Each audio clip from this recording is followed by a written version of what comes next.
गौरंगे राधे वृंदावनेश्वरी वृषभानुसुते देवी प्रणमामि हरिप्रिये। वाञ्छाकल्पतरुभ्यश्च कृपा सिन्धुभ्येव च पतितानां पावनेभ्यो वैष्णवेभ्यो नमो नमः। जय श्री कृष्ण चैतन्य प्रभु नित्यानंदा, श्री अद्वैत गदाधर श्रीवासादि गौर भक्त वृंदा।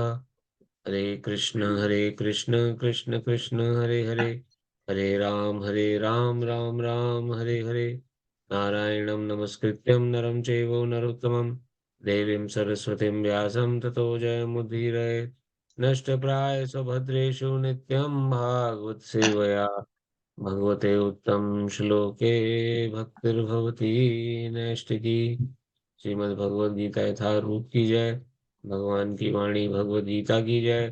कृष्णचंद्र भगवान की जय। राधा रानी की जय। श्री गौरचंद्र भगवान की जय। श्री रामचंद्र भगवान की जय। जगत गुरु श्रील प्रभुपाद की जय। सद्गुरुदेव महाराज की जय।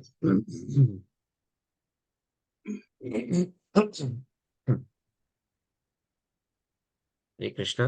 आप सभी का पुनः भगवत गीता के सत्र में स्वागत है। भगवान की वाणी भगवत गीता, जो कि अनंत काल से जीवों का उद्धार करने के लिए उपस्थित है, और आज हम उसी भगवत गीता का अध्ययन करते आ रहे हैं। ये हमारा सौभाग्य है कि भगवान की वाणी भगवत गीता को पढ़ने का, सुनने का हमें सौभाग्य प्राप्त हुआ, जो कि इतना सरल नहीं है। किसी को भी भगवत गीता पकड़ाएं तो कई लोग तो डर जाते हैं, हम चर्चा कर चुके हैं इस बारे में। लेकिन हम लोग कथा श्रवण कर पा रहे हैं। इसमें पूर्णतः पूर्णतः हमें विश्वास है कि इसमें भगवान की अहित हुई कृपा है, और गुरु महाराज जी का हमारे आशीर्वाद है, जिस कारण से हम कुछ बोल पाते हैं, या भगवान कृपा के वश के कारण ही हमारे मन में किसी प्रकार का विचार आता है तो हम उस विचार को आपसे शेयर कर पाते हैं। और ये सिर्फ हमारे साथ नहीं, आपके साथ भी है, और उन तमाम तमाम व्यक्तियों के साथ भी भगवान की कृपा रहती है, जो कि भगवान के प्रति थोड़े भी जागरूक हो गए हैं। भगवान के प्रति जागरूकता का अर्थ क्या है? अर्थ यह है कि अपने प्रति सर्वप्रथम जागरूक होना। मैं वास्तव में कौन हूँ? मैं संसार में क्यों हूँ? किस कारण से मुझे इस जीवन मिला है?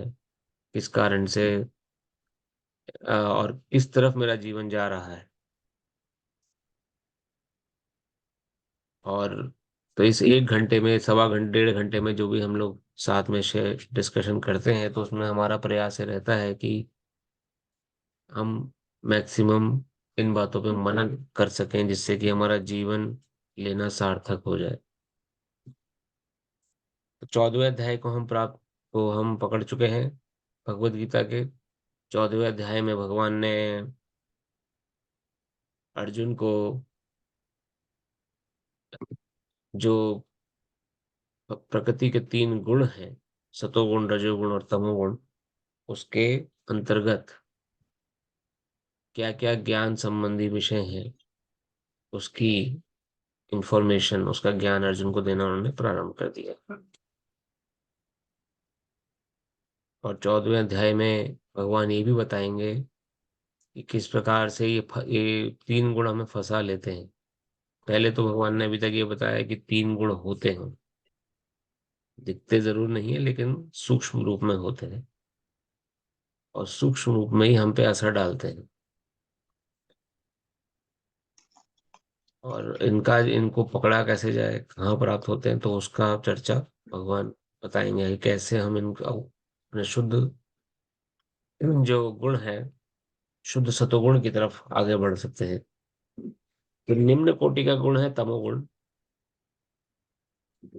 पिछले हफ्ते हमने चर्चा करी थी, तमोगुणी व्यक्ति कैसी प्रवृत्ति प्राप्त कर लेता है, सतोगुणी व्यक्ति कैसी प्रवृत्ति प्राप्त कर लेता है, और रजोगुणी व्यक्ति कैसी प्रवृत्ति होती है। तो ये भगवान ने श्लोक के माध्यम से हमें समझाया था, को ध्यान हो अगर। तीनों गुणों के बारे में, तीनों गुणों की कैरेक्टरिस्टिक्स क्या क्या है, ये भगवान ने चर्चा में बताई थी। तो आज उसी ज्ञान से हम आगे बढ़ेंगे, लेकिन उससे पहले एक माला जप हम सभी कर लेते हैं, जिससे कि हम हरे मन को कृष्ण। शुद्ध कर पाए, और उसके बाद भगवान की वाणी को अपने हृदय में धारण कर पाएंगे। तो आप सबसे प्रार्थना है, अपनी माला खाली ले लीजिए,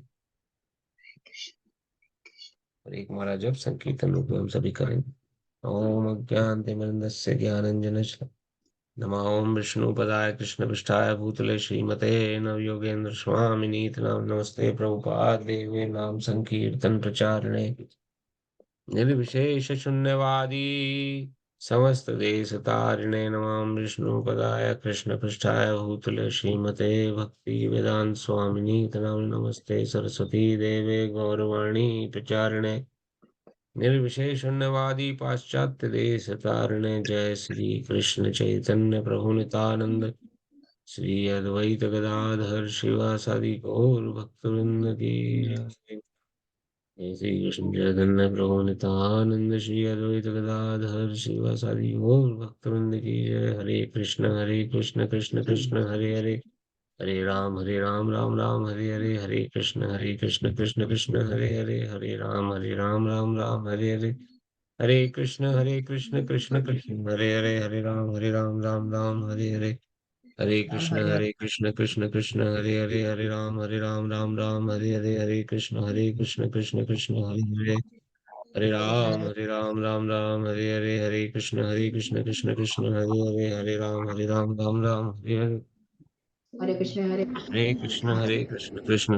हरे हरे, हरे राम राम हरे हरे, हरे कृष्ण कृष्ण हरे हरे, हरे राम हरे हरे, हरे कृष्ण हरे हरे, हरे राम राम हरे हरे, हरे कृष्ण कृष्ण हरे हरे,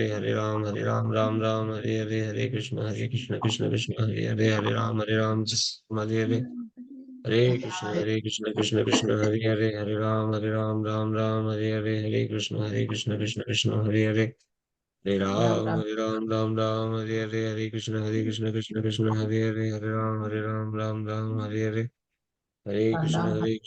कृष्ण हरे राम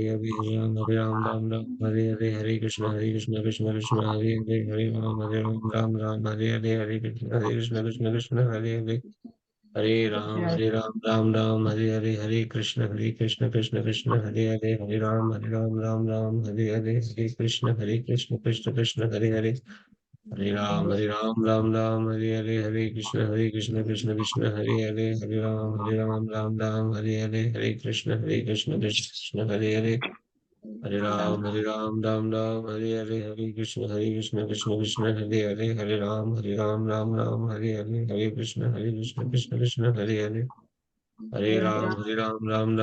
हरे, हरे कृष्ण हरे हरे, हरे राम हरे कृष्ण हरे राम हरे हरे, हरे कृष्ण हरे हरे, हरे कृष्ण हरे हरे, राम हरे हरे, हरे कृष्ण हरे हरे, हरे राम हरे हरे कृष्ण हरे हरे, हरे कृष्ण हरे हरे, हरे राम हरे कृष्ण राम हरे हरे, हरे कृष्ण राम हरे हरे कृष्ण राम हरे हरे, हरे कृष्ण राम हरे, हरे कृष्ण हरे राम हरे हरे, हरे कृष्ण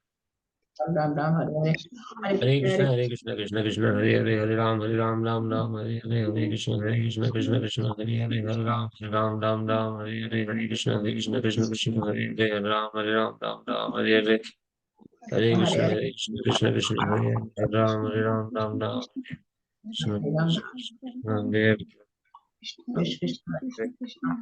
हरे कृष्ण हरे राम हरे हरे, हरे कृष्ण कृष्ण कृष्ण हरे हरे, हरे राम राम हरे हरे, हरे कृष्ण कृष्ण कृष्ण हरे हरे, हरे राम राम राम हरे हरे, हरे कृष्ण कृष्ण कृष्ण हरे हरे, हरे राम राम राम हरे हरे, हरे कृष्ण कृष्ण कृष्ण हरे हरे, हरे राम राम राम हरे हरे, हरे कृष्ण कृष्ण हरे हरे, हरे राम राम हरे हरे, हरे कृष्ण कृष्ण कृष्ण हरे हरे, हरे राम राम हरे हरे, श्री कृष्ण कृष्ण हरे राम राम, हरे कृष्ण कृष्ण कृष्ण हरे हरे, हरे राम राम हरे हरे, हरे कृष्ण कृष्ण कृष्ण हरे हरे, हरे राम राम हरे हरे, हरे कृष्ण कृष्ण कृष्ण हरे हरे, हरे राम हरे हरे, हरे कृष्ण कृष्ण कृष्ण हरे हरे, हरे राम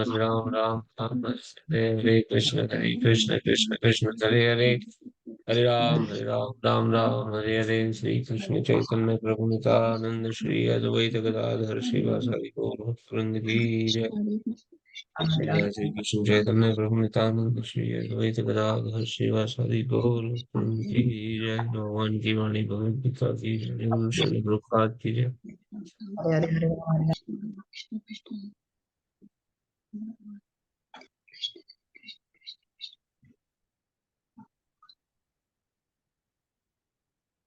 जैसे कि हमने चर्चा में पहले बताया था कि इस समय जिस समय हम रह रहे हैं, भगवान संबंधित कुछ चीजें ऐसी हैं जो कि अभी भी दिव्य हैं। अगर आप उनका संग करते हैं तो वो उसी समय से हैं जिस समय स्वयं भगवान उपस्थित थे, भगवान कृष्ण। तो एक तो स्वयं वृंदावन धाम, जहाँ पे अगर आप जाते हैं, इंडिया में है वृंदावन में, जो वहाँ गिरिराज जी हैं, गिरिराज जी भगवान के समय से ही उपस्थित हैं। और जो वृंदावन की बालू है, रेत है, या जो मिट्टी है, ब्रजराज जिसे कहते हैं, वो भी भगवान के समय से ही उपस्थित है। यमुना जी भी भगवान के समय से ही उपस्थित है, यमुना जी जो बहती है वहां पर। और भगवान का नाम, अगर आप नहीं जा पा रहे हैं इन जगह पर, भगवान का नाम जब अगर आप में सम्मिलित होते हैं या करते हैं, तो वो भगवान के का संग करने के बराबर समझा गया। जैसे आपने हरे कृष्ण बोला, हरे कृष्ण, तो जितनी बार कृष्ण और राम निकलेगा, उतनी बार आप भगवान के साथ, भगवान आपके साथ खड़े हैं, एकदम आजू बाजू खड़े हैं, तो ऐसा समझना चाहिए शास्त्र के अनुसार। अंतर नहीं है भगवान में और उनके नाम में। उनके नाम में ये, और धीरे धीरे रियलाइजेशन आपकी और बढ़ेगी जब, और माला जप के प्रति सिंसियरिटी हमारी बढ़ती है, तो ये सब तो गुरु कृपा से और भगवत कृपा से हमें ये एहसास होना शुरू हो जाता है। तो नाम जप में सदा रुचि बनाए रखिए, क्योंकि नाम जब कुछ भी नहीं कर पाए तो कम से कम मुंह से नाम जब भगवान का निकलता रहेगा, तो वो भगवान का संग करने के बराबर। 4 अध्याय शेष रह गए हैं भगवत गीता में, 15, 16, 17, 18, 14वें अध्याय को हम पढ़ चुके हैं। ऑलमोस्ट 3/4 ऑफ भगवत गीता आप सभी के सहयोग से हम समझ के आगे बढ़ चुके हैं, क्या भगवत गीता कंटेंट है, किस प्रकार से भगवान ने हमें समझाया है। खाली 1/4 पोर्शन बचा है। तो इसमें हमें आप ध्यान और सिंसियरिटी बनाए रखिए। और अगले जो 4 अध्याय हैं, 14वें अध्याय के बाद 15, 16, 17 और 18, ये एक प्रकार से पूरा रिवीजन है। फिर से रिवीजन तो भगवान ने शुरू कर ही दिया है, लेकिन और डीप में इसकी इंफॉर्मेशन दी गई है, तो ये समझना बहुत आवश्यक है। तो 14वें अध्याय को हम लोगों ने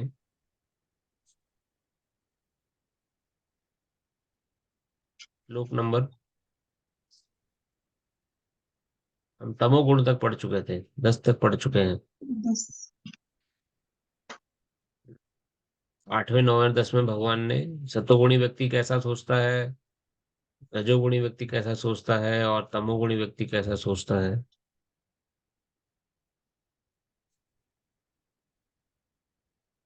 ये भगवान ने वर्णन किया था, तो मैं खाली अर्थ पढ़ूंगा 10वें श्लोक तक, जिससे हमारा थोड़ा रिवाइज हो जाए। श्लोक नंबर 6 से भगवान ने बताया, हे निष्पाप, सतोगुण अन्य गुणों की अपेक्षा अधिक शुद्ध होने के कारण प्रकाश प्रदान करने वाला है और मनुष्यों को सारे पाप कर्मों से मुक्त करने वाला। जो लोग इस गुण में स्थित होते हैं वे सुख तथा ज्ञान के भाव से बंध जाते हैं। तो सतोगुणी व्यक्ति जो है वो शुद्धि प्रदान करता है और सभी प्रकार के पाप कर्मों से मुक्त करने वाला है। सतोगुणी व्यक्ति के एग्जाम्पल कैसे? जैसे कि आपके पास धन है, तो आपने गरीबों की शिक्षा का प्रावधान कर दिया। गरीब बच्चे जो स्कूल नहीं जा सकते या जो पढ़ाई का खर्चा नहीं उठा सकते, आपने किसी एक बच्चे की, दो बच्चे की या कुछ बच्चों की जिम्मेदारी अपने ऊपर ले ली कि आप पढ़ाएंगे उसको अंत तक। तो इस तरह के कार्य करने से सुख की प्राप्ति होती है उसको, जो कि सतोगुणी व्यक्ति है। रजोगुणी व्यक्ति को नहीं। रजोगुणी व्यक्ति को तो देखेगा कि ये तो पैसे की बर्बादी कर रहे हो।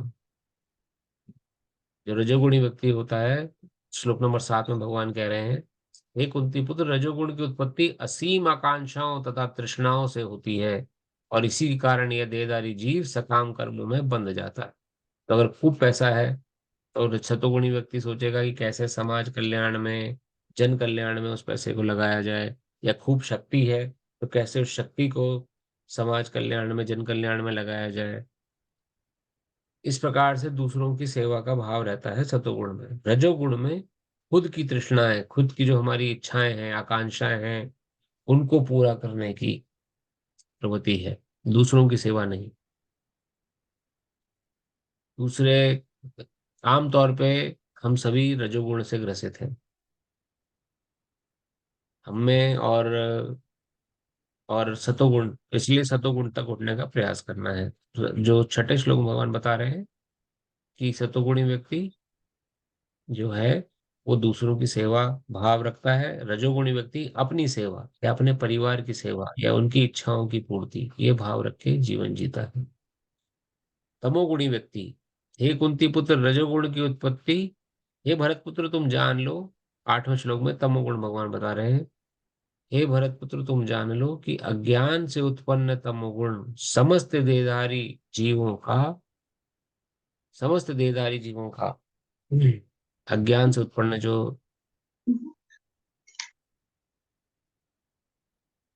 तमोगुण है, समस्त देहधारी जीवों का मोह है। तो तमोगुणी व्यक्ति जो होता है वह ज्ञानी होता है। तो समझ नहीं आता कि क्या करा जाए। इस गुण के प्रतिफल पागलपन, प्रमाद, आलस तथा नींद है, जो बद्ध जीव को बांधते हैं।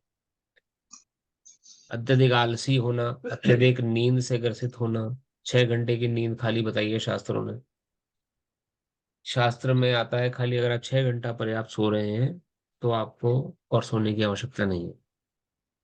आपने कर्मठ होकर कार्य कर सकते हैं, लेकिन जो 6 से 8, 8 से 9, 9 से 10, ऐसे कई लोग तो छुट्टी वाले दिन 12 12 घंटे सोते हैं। सोचते हैं कि यार आज तो छुट्टी है, आज आराम करते हैं।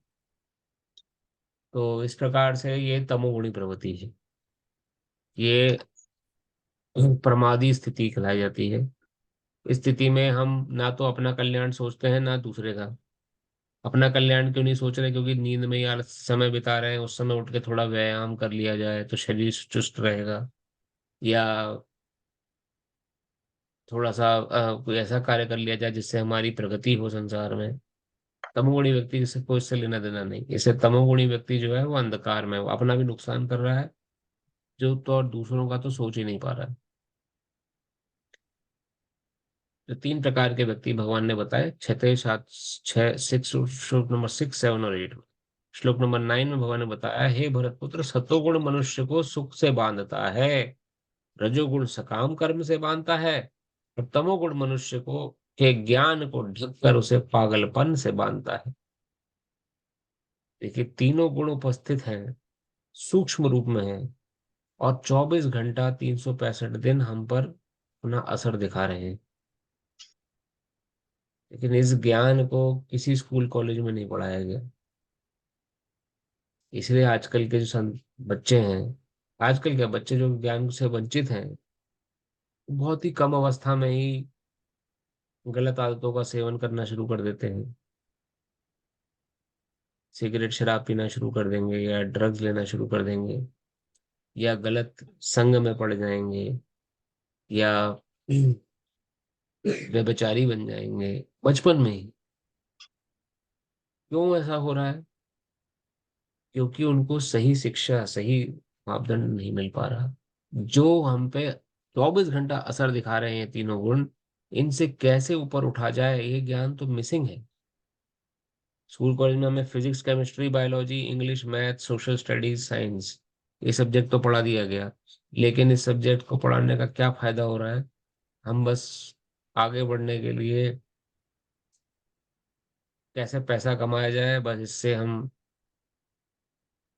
इतना ज्ञान सीख रहे हैं। छोटे छोटे बच्चे, उनसे बात करी जाए तो वो किस प्रकार से वो कई बार इतनी बड़ी बड़ी बातें बोलते हैं, जो कि सभ्य समाज में बोलनी बड़ी सही नहीं समझी जाती। क्यों? क्योंकि ज्ञान मिसिंग है। ये ज्ञान होना बहुत आवश्यक है कि जो सतोगुणी व्यक्ति है, उसको किस प्रकार से जीवन अपना जीना है। ये ज्ञान गुरुकुल में दिया जाता था पहले, जब बच्चों को गुरुकुल भेजा जाता था, तो उनको इस ज्ञान को बचपन से ही पढ़ाया जाता था कि कैसे सतोगुण में बरकरार रहे। 25 वर्ष तक ब्रह्मचारी रहना है, बिना किसी ब्रह्मचर्य का पालन करना है 25 वर्ष। क्योंकि जो जो सही मायने में 25 वर्ष ब्रह्मचर्य का जीवन बिताता है, वो अगले 25 वर्ष जो गृहस्थ है, आश्रम है, उसको एक पत्नी व्रता धर्म या एक पति व्रता धर्म से निभा पाए। और आज के समय में देखिए समाज की कुरीतियां कैसे हैं, आप इसको रिलेट कर सकते हैं आपस में। कितने डिवोर्स हो रहे हैं देखिए, खास तो विदेश में ज्यादा हो रहे हैं, अब तो इंडिया में भी होते हैं। क्यों नहीं शादियां टिक पाती हैं? क्योंकि 25 प्रथम वर्ष जो थे, वो पूर्ण ब्रह्मचर्य में नहीं निभा पाए। गर्लफ्रेंड्स या बॉयफ्रेंड्स का चयन रहा। एक एक किसी गर्ल के बहुत सारे बॉयफ्रेंड हो गए, किसी बॉय के बहुत सारे गर्लफ्रेंड्स हो गए। तो शुरू से ही वो शिक्षा रही कि हम एक के साथ अगर हम बोर हो जाएं तो दूसरे से पास जा सकते हैं आराम से। इसमें कौन सी बड़ी बात है?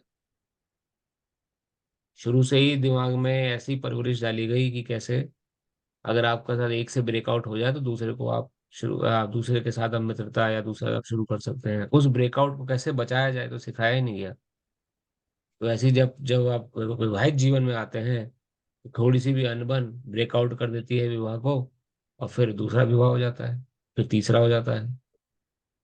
ऐसे कितने लोग जिंदगी जीते हैं? क्यों? क्योंकि ये मेन मेन पॉइंट मिसिंग है। मेन पॉइंट मिसिंग क्या है कि आपको अपने मेंटेन सत्वगुणी जो विचार हैं उसको मेंटेन रखना है। वो विचार क्या है? प्रमादी नहीं बनना। बचपन से ही प्रमादी, तमोगुणी का वर्णन है ना कि प्रमादी और आलसी और नींद से ग्रसित होता है तमोगुणी व्यक्ति। तो अगर हम बचपन से ही बच्चों को सही शिक्षा दीक्षा नहीं देंगे, तो वो ऑटोमेटिकली तमोगुण की तरफ बह जाएंगे। ये देखिए शास्त्र वर्णन करता है, जो हमारा मन है वो लीस्ट फ्रिक्शन यानी लीस्ट हिंड्रेंस वाले पाथ को चुनता है। लीस्ट फ्रिक्शन मतलब कि जहां पे कम रुकावटें हो, जहां मन को दिखता है कि इस मार्ग में कम रुकावटें हैं, ये मार्ग बहुत सुगम है, उसको चुनने की उसकी प्रवृत्ति ज्यादा है।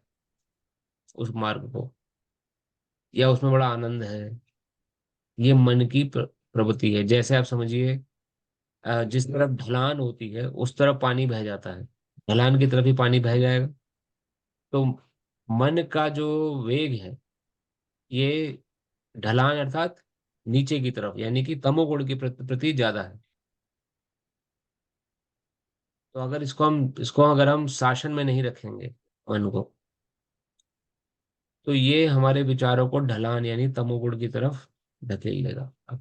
अपने आप ही हम प्रमादी हो जाएंगे, आलसी हो जाएंगे, किसी को कोई प्रयास करने की आवश्यकता नहीं पड़ेगी। प्रयास क्या है? उस ढलान में बांध को बांधना, यानी कि पानी बहना बह के ऊपर टिका रहे। बांध क्या है? यम नियम ध्यान प्राणायाम। जो 25 वर्ष, प्रथम 25 वर्ष जो ब्रह्मचर्य के होते हैं, उसमें ये सब इन पे जोर दिया जाता है कि आप कैसे यम में रहें। यम अर्थात ना करने योग्य, जो करने योग्य है उसको करें। यम। नियम, नियम अर्थात जो ना करने योग्य वस्तु है उसको त्याग कर दीजिए, त्याज्य कर दीजिए, छोड़ दीजिए। ध्यान, ध्यान लगाना है किसका? परमात्मा का, कि हम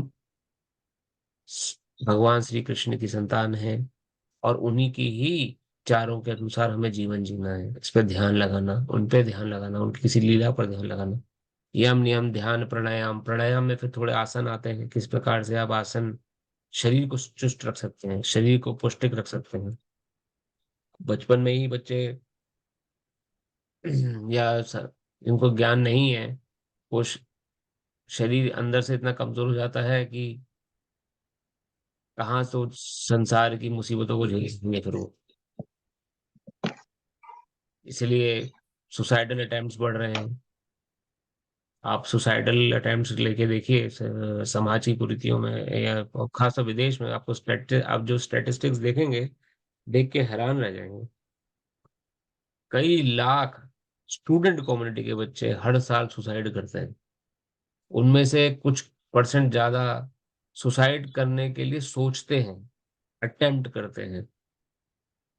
इसलिए यहाँ पर हमने तो यहाँ पर देखा, यहाँ पे जब डॉक्टर के पास चेकअप कराने जाते हैं बच्चे, जो जो पीडियाट्रिशियंस होते हैं, वो टीनेजर्स को, जब आप ऐसे नॉर्मल चेकअप के लिए जाएंगे, जब ईयरली चेकअप के लिए, तो वहां पर आपको 10 मिनट पेरेंट्स को बाहर भेज देंगे। बच्चे से ही बस बातचीत करते हैं वो, बैठा के, कि इसके दिमाग में कोई ऐसा क्विट करने का या सुसाइड करने का विचार तो नहीं चल रहा है। हर बच्चे उनके प्रोसेस में आ गया है ये।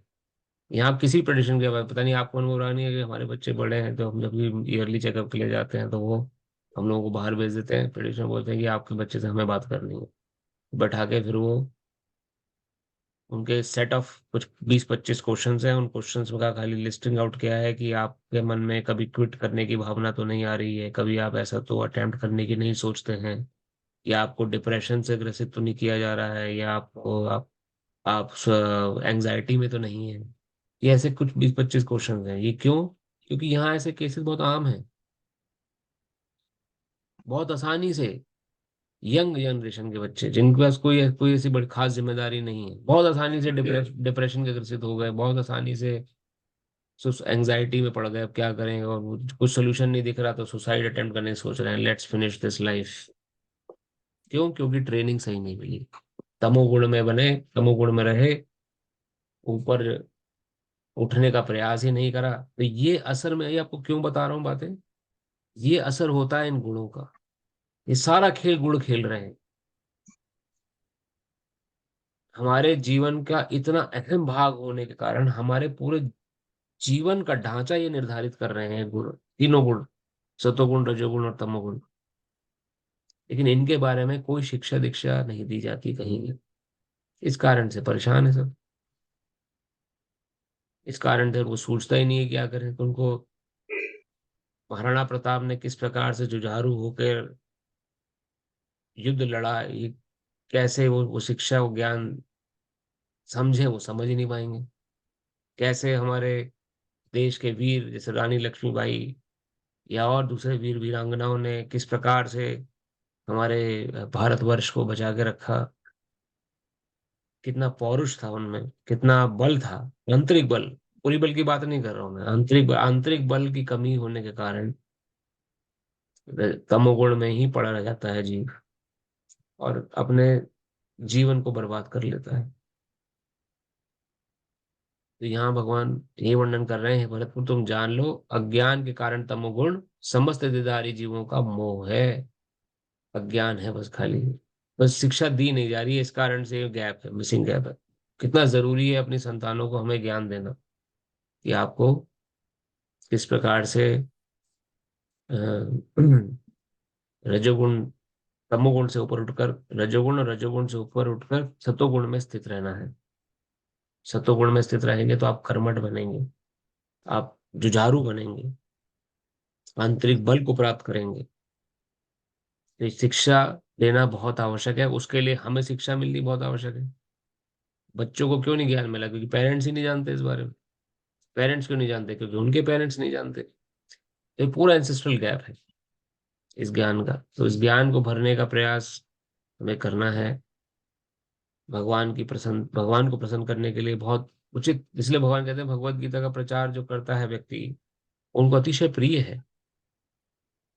भगवान की वाणी भगवत गीता का आप अपने ऊपर बीड़ा उठाइए। जब आप, अगर आपको ज्ञान समझ में आया है, तो आप अपने पड़ोस में, परिवार में लोगों को ये ज्ञान बता सकते हैं। मिसिंग नॉलेज है, इससे वो लोग ग्रसित हैं इस समय। क्योंकि गुणों का ज्ञान ना होने के कारण जैसा मन उनको हाँक रहा है, वैसे चले जा रहे हैं। श्लोक संख्या 9 और 10 में हम 10 तक पढ़ चुके थे। श्लोक संख्या 9 में भगवान ने कहा था, हे भरतपुत्र, सतोगुण मनुष्य को सुख से बांधता है। तो अगर सतोगुण में बंधना सिखा देंगे बच्चे अपनी संतानों को या परिवार को, तो सुख से बंधे रहेंगे। ये भगवान की वाणी है। देखिए, मैं नहीं बोल रहा हूँ ये। 9वां श्लोक में भगवान कह रहे हैं, अगर सुखी रहना है, if you want to remain happy in your life, तो सतोगुण से बंद कर रहो कम से कम। दूसरों की सेवा, दूसरे का सेवा भाव, आलसी मत बनो, कर्मठ रहो, जुझारू रहो, लड़ते रहो, be a fighter, try to become the tool to help the society. ये सब विचार तभी उठेंगे जब सत्वगुण से बंध जाएंगे। जैसे हमने पहले पढ़ा था ना, जिस गुण को आप चूज करेंगे, उस गुण में आप लॉक हो जाएंगे।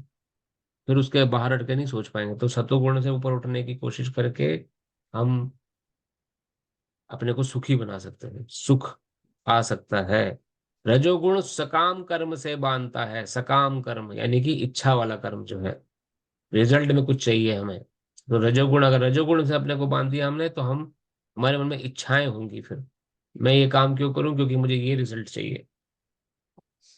और उस रिजल्ट को भोगने के लिए कर्म बंधन लग जाएगा। और उस कर्म बंधन को भोगने के लिए दोबारा संसार में आना पड़ेगा। कर्म बंधन तो सतोगुण से भी लगता है, लेकिन एटलीस्ट सतोगुण में हम कुछ सेवा भाव, कुछ पुण्य अर्जित कर लेते हैं। रजोगुण में पुण्य अर्जित नहीं हो पाते। और तमोगुण तो मनुष्य के ज्ञान को ढककर उसे पागलपन से बांध देता है।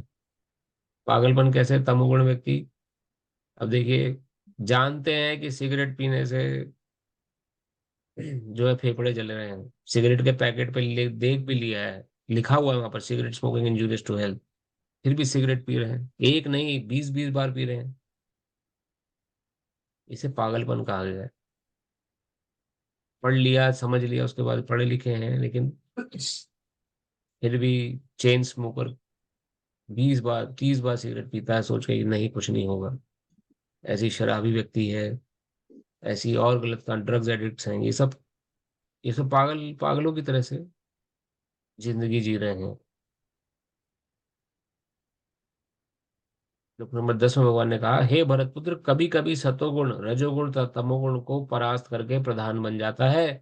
तो कभी रजोगुण सतोगुण को तत्वगुण को परास्त कर देता है, और कभी ऐसा होता है कि तमोगुण सतो तो रजोगुण को परास्त कर देता है। इस प्रकार श्रेष्ठता के लिए निरंतर स्पर्धा चलती रहती है। देखिए कितनी सत्य बात है। यहाँ से हम शुरू करेंगे कि भगवान कह रहे हैं कि हम में तीनों गुण व्याप्त हैं, लेकिन किसकी प्रधानता है उस समय, वो हमारे बिहेवियर का डिसाइड करेगी कि हमारा बिहेवियर कैसा होगा। कभी कभी, इसके श्लोक भगवान कहते हैं, रजस्तमश्चभिभूय सत्वं भवति भारत, रजस्तवं तमश्चैव तमः सत्वं रजस्तथा। हे भरतपुत्र, कभी कभी सतोगुण रजोगुण तथा तमोगुण को परास्त करके प्रधान बन जाता है। यानी कभी कभी आपके मन में एकदम से बड़ा अच्छा विचार आएगा दूसरे से, अरे पैसा है, हमें एक्स्ट्रा बोनस मिला है, कुछ भगवान की सेवा में निकाल देते हैं। एकदम सतोगुण ही प्रधान हो गया, आपके रजोगुण को और तमोगुण को परास्त कर देगा वो। तो कभी रजोगुण सतो तथा तमोगुण को परास्त कर देता है, लेकिन तभी विचार आया, अरे पैसा एक्स्ट्रा मिला है तो उसे फ्यूचर के लिए सेव करते हैं। काय को मंदिर में इन्वेस्ट करें, या कहीं वहां देने वाले बहुत लोग हैं। हम अकेले नहीं देंगे अगर मंदिर में डोनेशन, तो उससे क्या फर्क पड़ जाएगा। अपना इस पैसे को जो एक्स्ट्रा है, इसको फ्यूचर के लिए रखो, आप बच्चों के लिए रखो, संभाल के रखो, उनके काम आएगा। अपने मंदिर में पैसा ज्यादा नहीं उड़ाओ। रजोगुणी भाव प्रवृत्त हो गया। और कभी कभी तमोगुण, कभी ऐसा होता है तमोगुण सतो तथा रजोगुण दोनों को परास्त कर देता है, क्योंकि तमोगुण ना तो हमने अपने लिए रखा, ना हमने मंदिर के दान में दिया, एक्स्ट्रा पैसा आया है, चलो कॉल है party, weekend extra bonus money है, खूब हम पार्टी में पब्स में एंजॉय करेंगे, अपने दोस्तों के साथ फैमिली मेंबर्स के साथ उड़ा दिया पैसे को। तो ये भाव निरंतर, ये स्पर्धा निरंतर चलती रहती है हर जीव के अंदर। इस प्रकार श्रेष्ठता के लिए निरंतर स्पर्धा चलती रहती है, भगवान वर्णन कर रहे हैं यहाँ पर। एक किसी गुण में हम टिक ही नहीं पाते। और पट शिला प्रोपात की जय। तात्पर्य, जब रजोगुण प्रधान होता है तो सतो तथा तमोगुण परास्त रहते हैं। जब सतोगुण प्रधान होता है तो रजो तथा तमोगुण परास्त हो जाते हैं। यह प्रतियोगिता निरंतर चलती रहती है। अतएव जो कृष्ण भावनामृत में वास्तव में उन्नति करने का इच्छुक है, उसे इन तीनों गुणों को लांघना पड़ता है। प्रकृति के किसी एक गुण की प्रधानता मनुष्य के आचरण में, उसके कार्यकलापों में, उसके खान पान आदि में प्रकट होती रहती है। बिहेवियर क्या रहेगा वो, आपके आप कौन से गुण में है, ये आपका बिहेवियर बता देगा। आपके खान पान का कैसा आचरण है, आपके कार्यकलाप करने का कैसा आचरण है, ये आपके गुण उसको प्रदर्शित कर देते हैं। इन सब की व्याख्या अगले अध्याय में की जाएगी। जो व्यक्ति ज्यादातर डरा डरा घूमता है, जिसको भगवान विश्वास नहीं, वो रजोगुणी है। किसी को देख के या पहचान लेंगे कि कौन से गुण में है ये। उसके बिहेवियर को अगर आप ये गुण सेक्शन को समझ गए। इसलिए प्राचीन ऋषि मुनि सब लोग, जब उनके पास लोग परेशानी लेके जाते थे, वो सबसे पहले समझ जाते थे किस प्रॉब्लम से ग्रसित है, क्या है इसके अंदर। इसके अंदर ये कौन से सर्वोत्तम गुण से, अगर रजोगुणी है तो खाली अपने बारे में पूछने आया है, खाली अपनी चिंता रखता है। सतोगुणी है तो थोड़ा सा ऊपर उठा हुआ है, दूसरे जन कल्याण के लिए सोच रहा है। तो उस हिसाब से विचार विमर्श होता था और सलाह मिलती थी। प्रकृति के किसी एक गुण की प्रधानता मनुष्य के आचरण में, उसके कार्यकलापों में, उसके खान पान आदि में प्रकट होती रहती है। इन सब की व्याख्या अगले अध्याय में की जाएगी। लेकिन यदि कोई चाहे तो ये तो वह अभ्यास द्वारा सतोगुण विकसित कर सकता है और इस प्रकार रजो तथा तमोगुण को परास्त कर सकता है। इस प्रकार से रजोगुण विकसित करके तमो तथा सत्वगुण को परास्त कर सकता है, अथवा कोई चाहे तो वह तमोगुण को विकसित करके रजो तथा सत्वगुण को परास्त कर सकता है। यद्यपि प्रकृति के ये तीनों गुण, यदि प्रकृति के तीन गुण होते हैं, किंतु यदि कोई संकल्प कर ले तो उसे सतोगुण का आशीर्वाद तो मिल ही सकता है, और वह इसे लांग कर शुद्ध सतोगुण में स्थित हो सकता है, जिसे वासुदेव अवस्था कहते हैं, जिसमें वह ईश्वर के विज्ञान को समझ सकता है। विशिष्ट कार्य को देखकर ही समझा जा सकता है कि कौन व्यक्ति किस गुण में स्थित है। प्रयास हमारे हाथ में, भगवान बता रहे हैं यहाँ पर। प्रयास करके आप किसी भी गुण को प्राप्त कर सकते हैं और उस गुण में आप लॉक हो जाएंगे। अगर आपने प्रयास किया सतोगुण में ही मैं दूसरों का कल्याण के बारे में सोचूं, किसी से ईर्ष्या ना करूं, मन में ईर्ष्या का भाव आ रहा है आने दो, मैं किसी की ईर्ष्या नहीं करूंगा, ना सुनूंगा। मन में कोई मुझसे निंदा चुगली कर रहा है, करने दो, मैं उसको एंटरटेन ही नहीं करूंगा या करूंगी। मन में मेरे अंदर बुरे विचार आ रहे हैं, आने दो, मैं उसकी तरफ पैर बढ़ाऊंगा ही नहीं, आगे बढ़ूंगा ही नहीं उसको करने के लिए। तो अपने मन से लड़ाई, खुद से जुझारूपन जो ये चल रहा है, ये सत्वगुण की तरफ ले जाएगा आपको।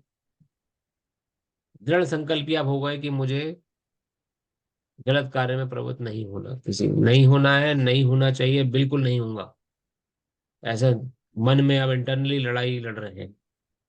मन अंदर से जल रहा है, कचोट रहा है एकदम से, चलना, चलो ये गलत काम करो, ये काम करना जरूरी है, नहीं करूंगा। निंदा चुगली अच्छी वहां पे हो रही है, उसकी उसकी तुम भी बुराई में लिप्त हो, नहीं करनी मुझे किसी की निंदा चुगली। बिना भोग लगाए खा जाओ, आज तो गरम गरम पकौड़े बनाए हैं, खा लो, कुछ नहीं होता, भगवान को भोग लगाने में कुछ नहीं रखा है। नहीं, बिना भगवान को भोग लगाए नहीं खा सकता मैं। बहुत सारी चीजें हैं। हर क्षण युद्ध है, समझिए आप। अगर इस युद्ध में विजयी हो जाते हैं तो सतोगुण, ये जुझारूपन अभ्यास, ये तरीका भगवत गीता में सिखा रही है। अगर आप वास्तव में सतोगुण में से ऊपर सतोगुण में स्थित होना चाहते हैं तो लड़ाई लड़नी पड़ेगी। कोई जादू टोना नहीं होने वाला। कोई आशीर्वाद ऐसा नहीं है जो आपको बोल दे जी आज कोई आपको आशीर्वाद दे दे जी आप सतोगुण में रहेंगे आप। कुछ भी आपसे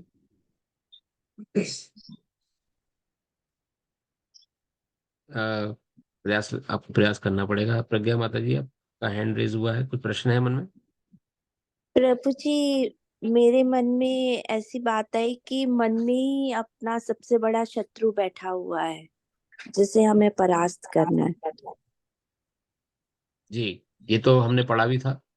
मन में हमारे जो शत्रु है, बेसिकली हमारा जो परम शत्रु बताया गया है वो काम, यानी कि भोगने की इच्छा जो है, भोग शत्रु है।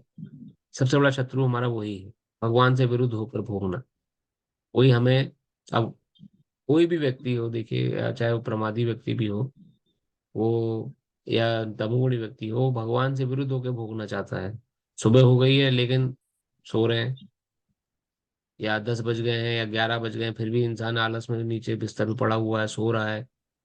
उसको क्यों? क्योंकि भगवान से विरुद्ध होकर भोगना चाह रहा है, वो सुख की प्राप्ति चाह रहा है। तो इसलिए आपने बिल्कुल सही बात की, मन ही हमारा शत्रु है। मन में इससे लड़ने की तरीका ही भगवान बता रहे हैं, यहीं से ही हमें गुणों पे कैसे विजय प्राप्त करी जाए। लेकिन देखिए, इसमें डिफरेंस है, गुण अलग है, मन अलग है। मन जो है वो किस प्रकार के कार्य करता है, जिस प्रकार के गुण में हम बंधे हुए हैं। अब इसलिए इंपॉर्टेंस हो जाती है। और तीसरी तीसरी स्थिति है हमारी, हम खुद।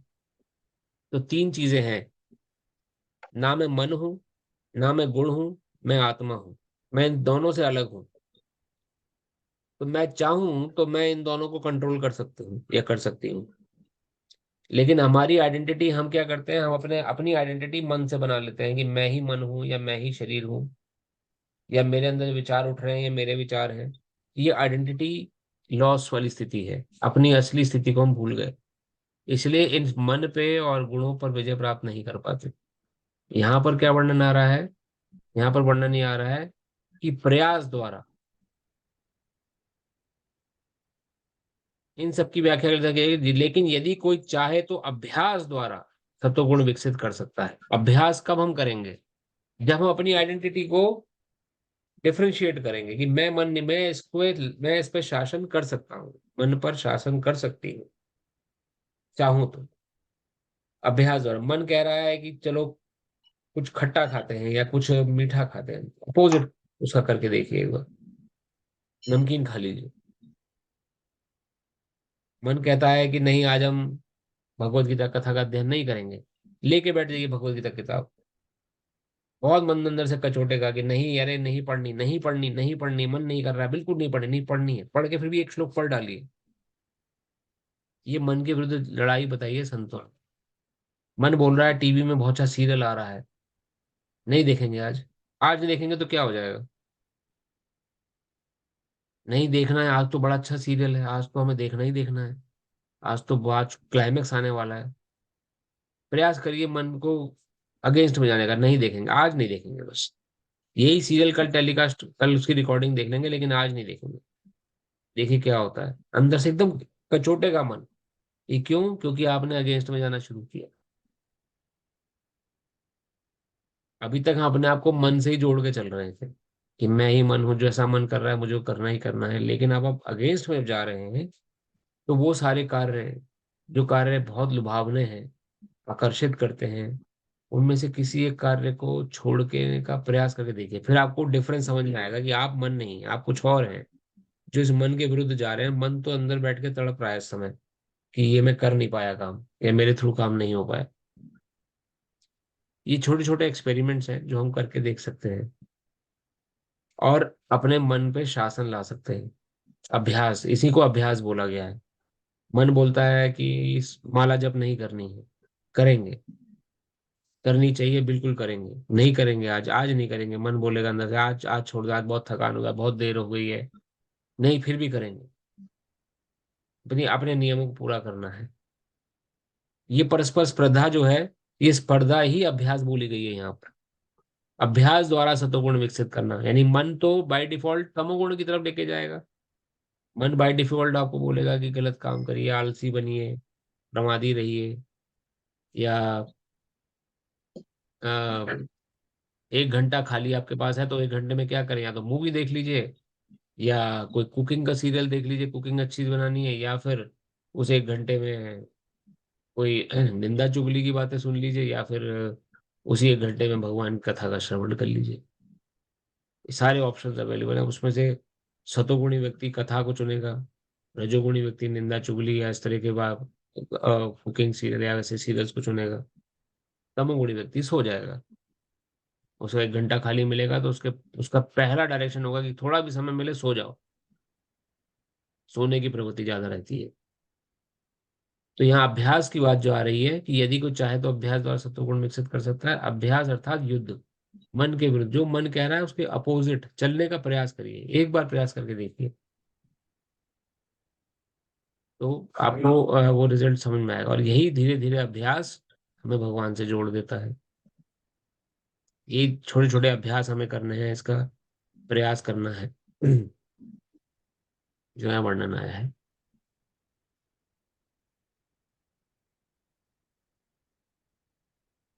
श्लोक संख्या नंबर 11।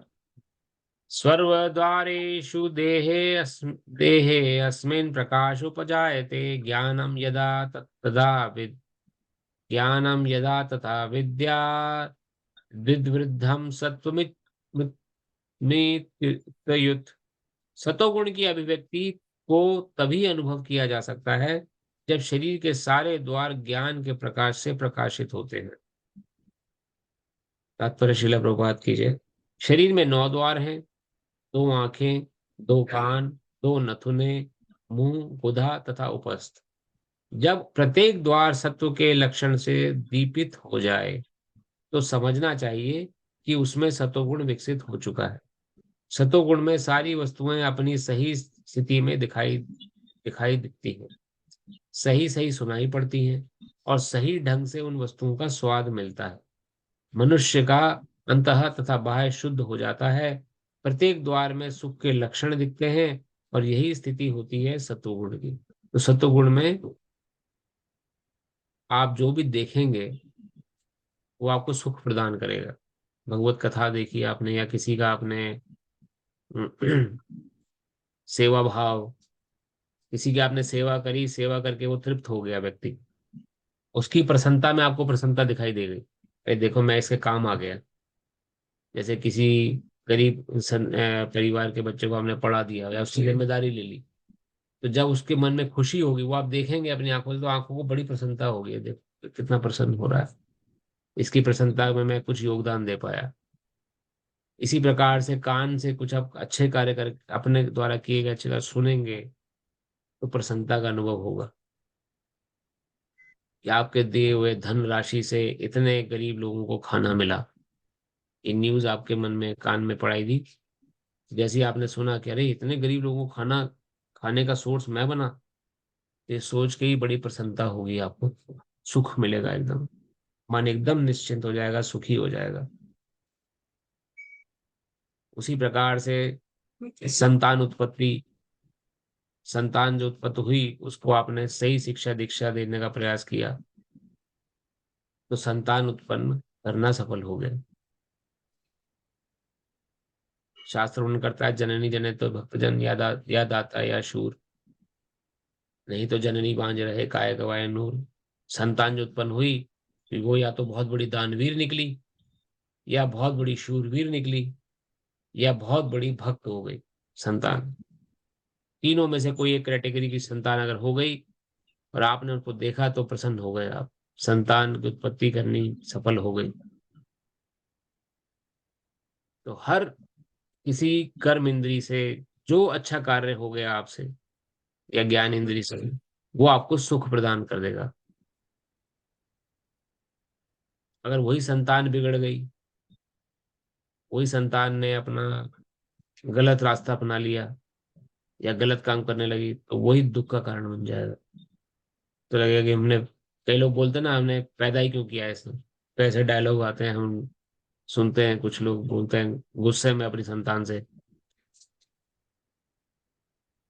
ये तो बहुत ही मतलब कई तरह के बुरे बुरे वचन बोलते हैं अपनी संतान से क्योंकि उसका आचरण वैसा रहता है, तो दुख होता है।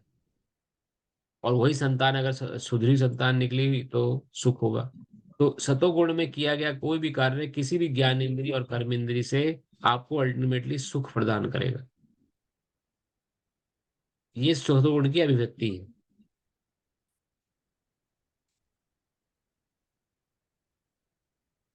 लोभ प्रवृत्तिरारंभ कर्मण कर्मणा शमः स्पृह रजस्ते रजस्येतानि जायन्ते विवृद्धे भरत ऋषभ।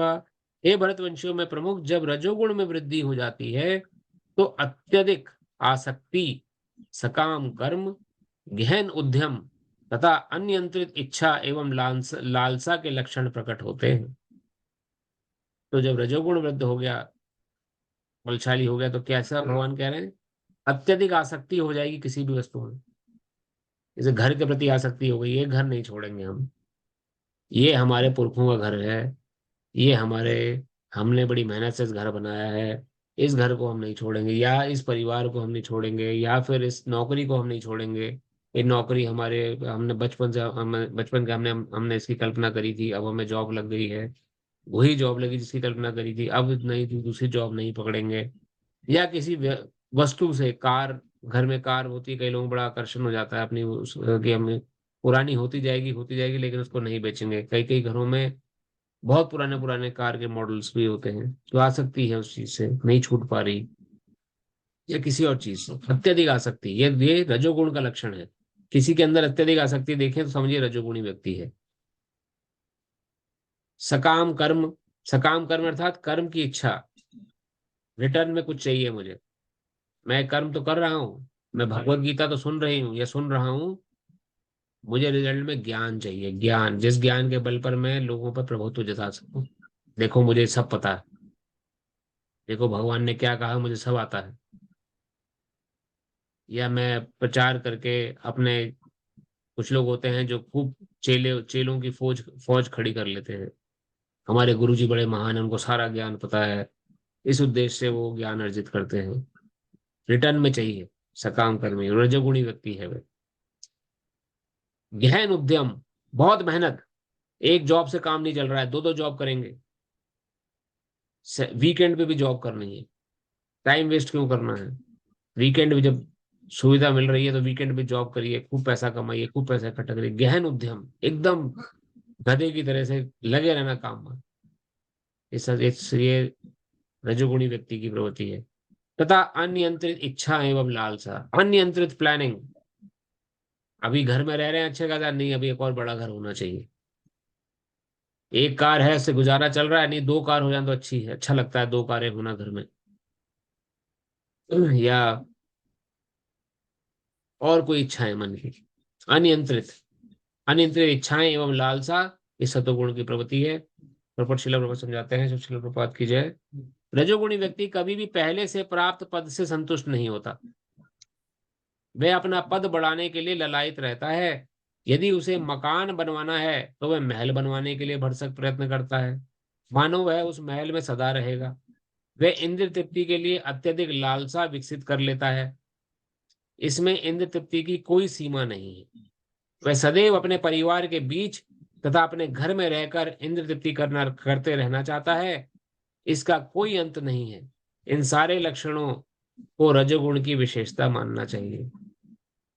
मनुष्य सोचता है रजोगुणी की परिवार समाज जिनके बीच में वो रह रहा है हमेशा वो वैसे ही बने रहेंगे, इसलिए उन्हीं के बीच में ही सुख तलाशता है। दूसरे की सेवा, दूसरे के लिए समय निकालना या परोपकार की भावना, ये उसको सुहाती नहीं है। उसे लगता है बस मैं और मेरा, वो मेरा परिवार, बस यही सब कुछ है, इसी के लिए मुझे करना है जो करना है, ये है तब तक मैं सुखी हूँ, जब तक नहीं है मैं दुखी हो जाऊं। तो ये इसी इसी पसोपेश में ही उसका जीवन निकल जाता है रजोगुणी व्यक्ति का। तो यहाँ से शिला प्रभुपाद समझा रहे हैं, इस भावना का कोई अंत नहीं है। अर्थात ये भावना जो है मन में कि मैं और मेरा, बस यही सब कुछ है, यही मेरा संसार है, इसी संसार को ही मुझे सुखी रखना है, और इसी संसार के लिए मुझे कार्य करना है, इसी संसार के लिए ही मुझे जीवन जीना है, इसका कोई अल्टीमेट डेस्टिनेशन नहीं है, अंत नहीं आएगा, और अल्टीमेट दुख ही प्राप्त होगा, क्योंकि संसार हमेशा बना नहीं रहेगा, जैसे प्रभुपाद जी वर्णन कर रहे हैं ना, महल बनवाने का भरसक प्रयत्न करता है। मकान है तो महल बनवाना चाहिए, जिससे कि उसे लगता है कि महल में वो हमेशा रह पाएगा। हमेशा हम नहीं रह पाएंगे इस समाज में, इस परिवार के बीच, या जो भी हमारे आसपास हमें दिखते हैं उनके बीच में। ना तो हम हमेशा रहेंगे, ना वो हमारे बीच में रहेंगे हमेशा। ये रियलिटी है संसार की। कुछ समय के लिए, जैसे कि नदी होता है, नदी में आप देखिए दूर दराज से पत्ते नदी की लहरों के प्रभाव में आकर एक जगह पर आकर इकट्ठे हो जाते हैं, कुछ दूर तक साथ साथ बहते हैं। फिर एक बहाव आता है, फिर उन पत्तों को अलग अलग करके छितर बितर कर देता है, ले जाता है अपनी अपनी दिशा में। उसी प्रकार से हम सभी जीव, आप, मैं और सभी, इधर उधर से बिखर बिखर के संसार से एक एक जगह इकट्ठा हुए। उस इकट्ठे होने को परिवार कहा गया। आप हिंदुस्तान में इकट्ठा हो गए, हिंदुस्तानी परिवार, कोई अमेरिकन परिवार, कोई पारसी परिवार, कोई सिख परिवार, इकट्ठा हो गए। कुछ देर तक साथ साथ चले और फिर तितर तितर होकर बिखर गए, फिर अपने अपने रास्ते पर निकल गए, अपनी अपनी यात्रा पर। एक्चुअल रियलिटी ये बता रही है भगवत गीता। इस रियलिटी को कभी भूलिए मत। अब इसका अर्थ ये नहीं है कि आज ही हम परिवार को छोड़ देंगे और चले जाएंगे जंगल, हमारे इनसे कोई लेने देना नहीं। यहाँ शब्द आया है आसक्ति, अत्यधिक आसक्ति। इस पे विशेष ध्यान देने की आवश्यकता है। अत्यधिक आसक्ति किसको थी? धृतराष्ट्र को थी। किस पर थी? दुर्योधन पर।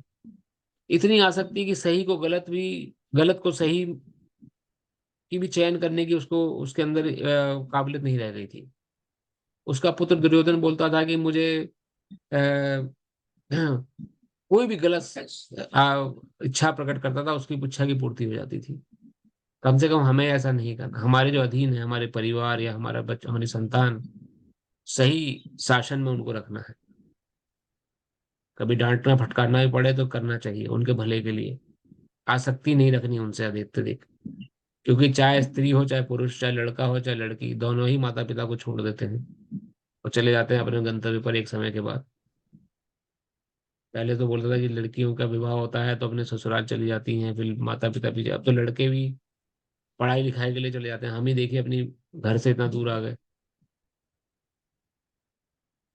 जरूरी नहीं है कि कोई साथ में रहेगा हमेशा। साथ में हमेशा सिर्फ कृष्ण है हमारे, और कोई नहीं है। आज से नहीं, अनंत समय से। तो जो हमारे साथ हमेशा से हैं, उनसे प्रेम बढ़ाइए। वो आपके साथ हमेशा रहेंगे। कोई आपके परिवार का या आपका परम मित्र कोई साथ रहे ना रहे, लेकिन कृष्ण आपका साथ कभी नहीं छोड़ने वाले।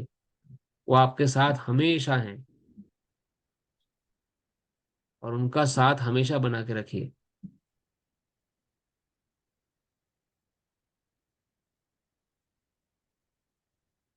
अप्रकाशो प्रवृत्तिश्च प्रमादो मोह एव च तमस्येतानि जायन्ते विवृद्धे कुरु नंदन।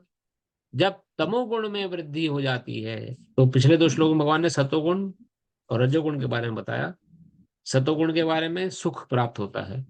जब सतोगुण में वृद्धि होगी तो आप सुखी रहने लगेंगे, कोई टेंशन नहीं होगी आपको। रजोगुणी में अत्यधिक लालसा, अत्यधिक आकर्षण, अत्यधिक उद्यम करना, अत्यधिक आसक्ति, ये भाव बने रहेंगे। अब तमोगुण में क्या होगा? जब तमोगुण में वृद्धि हो जाती है तो हे कुरुपुत्र, अंधेरा, जड़ता, प्रमत्तता तथा मोह का प्रकट्य होता है। अंधेरा अर्थात अज्ञानता। तात्पर्य श्रील प्रभुपाद की जय। जहां प्रकाश नहीं होता वहां ज्ञान उपस्थित अनुपस्थित रहता है। तमोगुणी व्यक्ति किसी नियम में बंधकर कार्य नहीं करता। वे अकारण ही अपनी सनक के अनुसार कार्य करना चाहता है। यद्यपि उसमें कार्य करने की क्षमता होती है, किंतु वह परिश्रम नहीं करता। वह मोह कहलाता है। यद्यपि चेतना रहती है, लेकिन जीवन निष्क्रिय रहता है। ये तमोगुण के लक्षण है। ये तीनों गुण 24 घंटा 365 दिन हम पर बने हुए हैं। अब कौन से गुण का चयन आप करेंगे, ये आप पर निर्भर है। जिस गुण का चयन आप कर लेंगे, उस गुण में आप लॉक हो जाएंगे और फिर वैसा ही कार्य करने लग जाएंगे। और उस गुण तक पहुंचने के लिए अभ्यास की जरूरत है।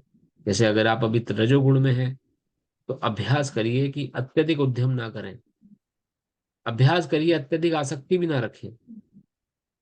अब अभ्यास करिए कि ये घर परिवार समाज संसार, इसकी मैं जरूरत के लिए मैं कार्य कर रहा हूँ या कर रही हूँ, लेकिन मैं इस पर भी आसक्त नहीं हूँ। अटैच नहीं होना किसी से भी चीजों से अत्यधिक रूप से, कि रह ही ना पाए उसके बिना। ये प्रयास करने का हमें करना है सतोगुण तक उठने के लिए, क्योंकि सतोगुणी व्यक्ति आसक्त नहीं होगा। उसे लगेगा कि मेरे घर से एक दूसरे का कल्याण हो रहा है, तो अपने घर को डोनेट कर देगा वो। कुछ लोग होते हैं जिन्होंने अपने बड़े बड़े बंगलों को मंदिरों को डोनेट कर दिया, आप इसमें मंदिर बनाइए। कुछ लोग होते हैं, यहाँ यहाँ विदेश में हमारे संपर्क में आए, हस्बैंड वाइफ दोनों डॉक्टर हैं, और अपनी पूरी सैलरी डोनेट कर देते हैं मंदिर कार्यों में, प्रचार में, प्रसाद वितरण में, गरीबों की सेवा में, उनकी शिक्षा दीक्षा में। दोनों हस्बैंड वाइफ जो कमाई करते हैं अपने डॉक्टरी पेशे से, पूरी पूरी सैलरी जो हाथ में आती है पूरा का पूरा उठा के डोनेट करती है। अपने लिए कुछ नहीं, और सिर्फ मंदिर के सहारे जीवन जिंदगी जी रहे हैं।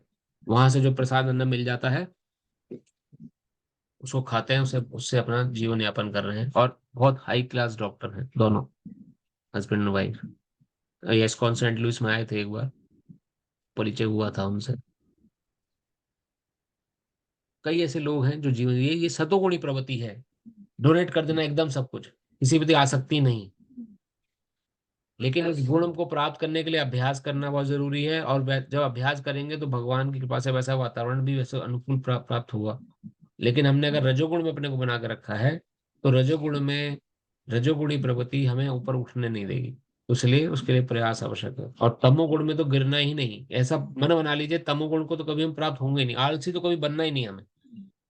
मन कितना ही क्यों ना बोलता रहे, कितना ही अंदर से जलता क्यों ना रहे कि आलसी बनो, पड़े रहो बिस्तर में ऐसे ही, मन मन ना माला जप करो, बस टीवी देखते रहो, ऐसा नहीं बनना। कितना भी मन क्यों ना कुरेदे, कितना क्यों ना अंदर से कचोटे, लेकिन उठ के जुझारू बने रहना। एटलीस्ट रजोगुण में तो अपने को बरकरार रखना है, रजोगुण से ऊपर उठ के सतोगुण की तरफ जाने का प्रयास करना है।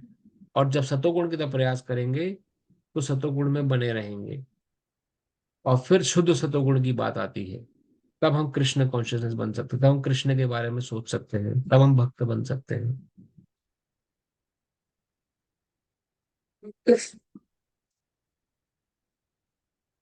तो 13वें श्लोक तक भगवान ने,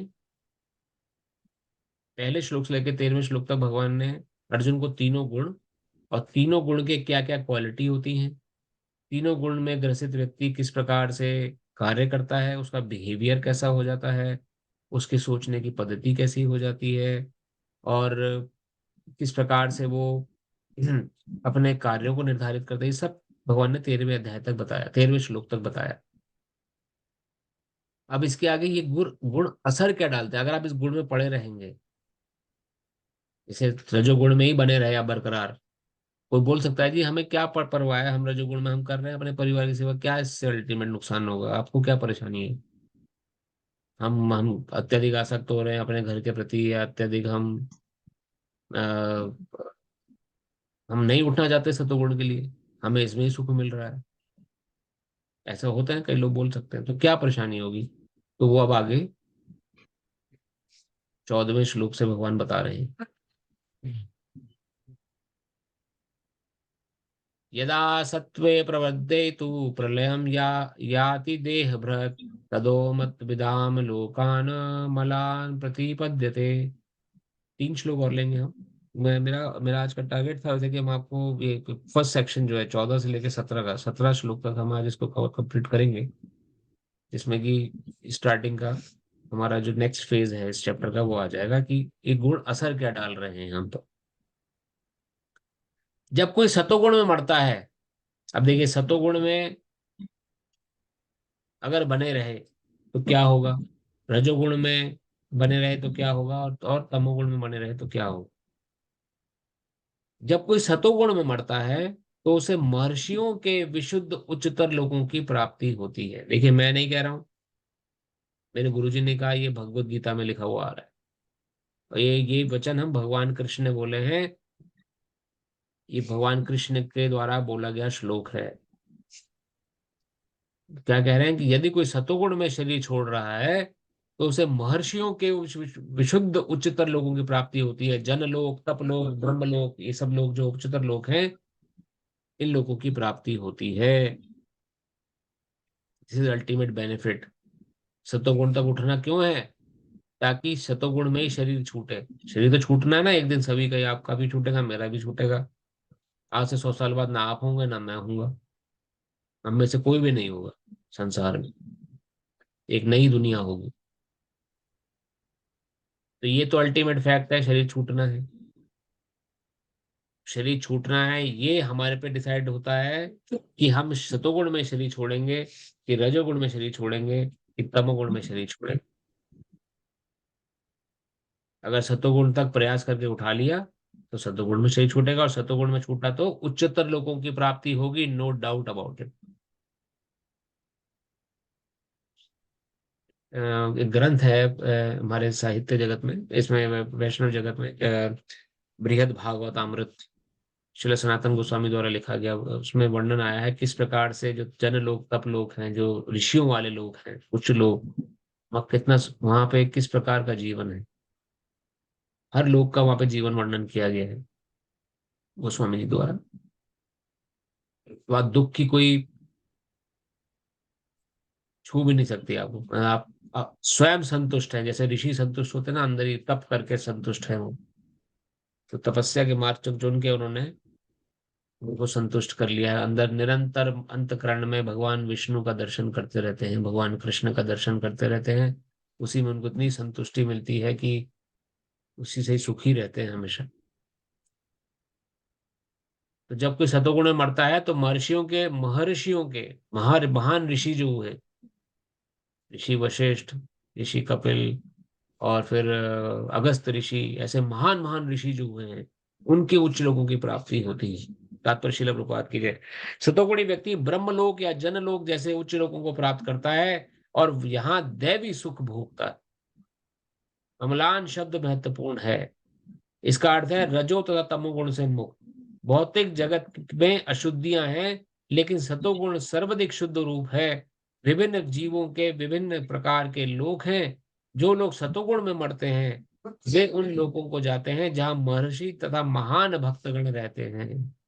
तो चारों तरफ ऐसा वातावरण होगा आपके, भक्तिमय, खुशी एकदम, दूसरों की सेवा भाव, इस प्रकार से ऋषि मुनि दूसरे का कल्याण के लिए कार्य कर रहे हैं।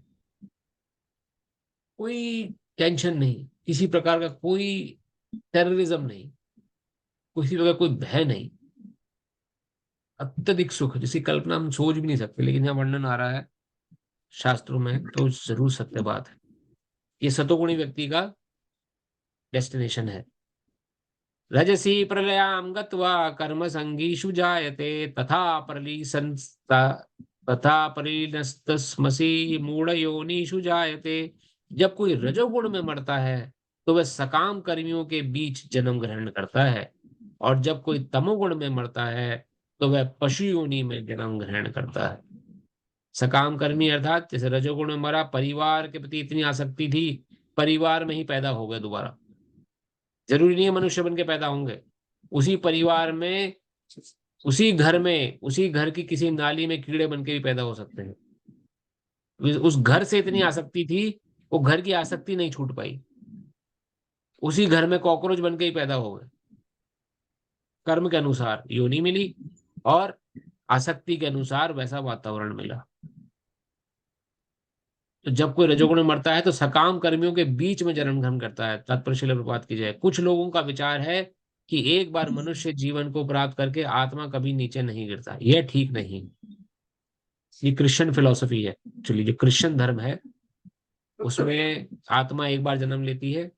अगर वो जीसस के अनुकूल चली तो उसे हेवन प्राप्त होता है, अगर वो जीसस के अनुकूल नहीं चली तो उसे हेल प्राप्त होता है, और वो इटर्निटी तक हेल में या हेवन में रहती है फिर अपने जीसस के प्रति उनके प्रेम भाव के अनुसार। ये क्रिश्चियन फिलोसफी। लेकिन जो सनातन धर्म है इसको नकारता है। आत्मा बार बार जन्म लेती है अपने कर्म के अनुसार। आत्मा शरीर धारण करती है, आत्मा का जन्म नहीं होता है, ये शरीर धारण करती है। इसे इसे हम री इनकारनेशन भी बोलते हैं। री इनकारनेशन अर्थात पुनर्जन्म। आत्मा का पुनर्जन्म होता है उसके कर्म के अनुसार। और कहाँ जन्म लेगी वो आत्मा, उसके कर्म के अनुसार यहाँ पर निर्धारित हो रहा है। कुछ लोग विचार है कि एक बार मनुष्य जीवन को प्राप्त करके आत्मा कभी नीचे नहीं गिरता, यह ठीक नहीं है। इस श्लोक के अनुसार यदि कोई तमोगुणी बन जाता है तो वह मृत्यु के बाद पशु योनि को प्राप्त होता है। वहां से मनुष्य को विकास प्रक्रम द्वारा पुनः मनुष्य जीवन पर आना पड़ता है। देखिए बहुत इंपॉर्टेंट लाइन है ये। एक बार पशु जीवन प्राप्त हो गया तो विकास प्रक्रम यानी कि विकास के जो प्रोसेस है उसको उसके अनुसार मनुष्य जीवन मिलेगा। इसका क्या अर्थ हुआ? 84 लाख योनियां हैं, 84 लाख योनियों में 4 लाख मनुष्य योनियां हैं, बाकी 9 लाख नभ की योनियां हैं, 15-16 लाख जलचर हैं, ऐसी कीट पतंगे कीड़े मकोड़े हैं। तो धीरे धीरे जब कीट पकड़ जो पतंगे होते हैं उनका अगला जीवन होता है पक्षी वाला, पक्षियों का अगला जीवन होता है जलचर यानी कि जो कि समुद्र में रहने वाले जीव हैं।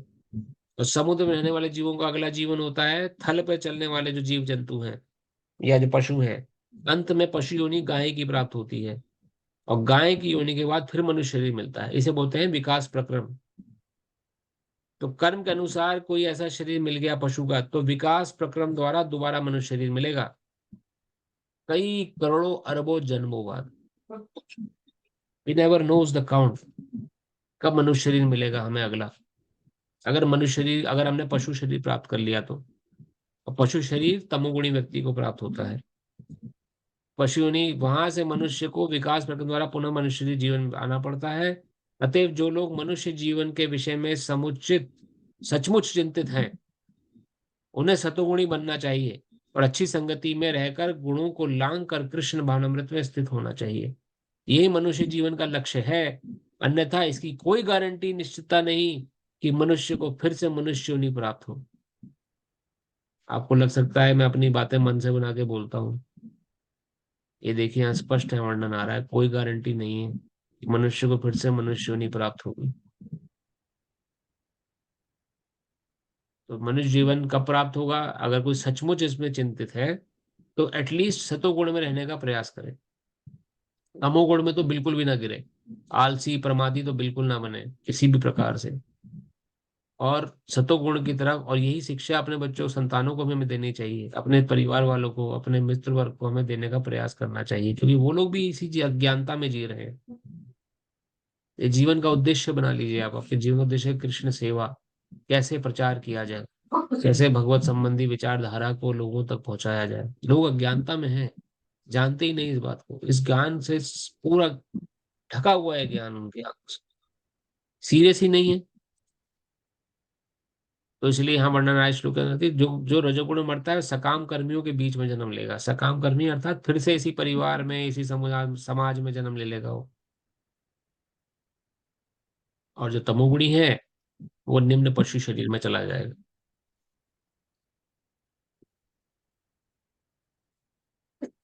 इस श्लोक के बाद हम, यार ये श्लोक थोड़ा बड़ा है, इसको अगले हफ्ते लेते हैं। तो अब तक का हमने जो अ, वर्णन सुना है वो 3 गुण किस प्रकार से अपने कैरेक्टरिस्टिक्स उनकी क्या क्या है, आप खुद अपना टेस्ट कर सकते हैं और दूसरे का भी कर सकते हैं। और ये भगवान ने ज्ञान दिया कि सतोगुणी व्यक्ति कैसा बिहेवियर करता है, रजोगुणी कैसा करता है और तमोगुणी किस प्रकार का बिहेवियर उसका है। और उसके बिहेवियर को देखकर आप पहचान सकते हैं कि वो रजोगुणी है कि सतोगुणी है कि तमोगुणी है।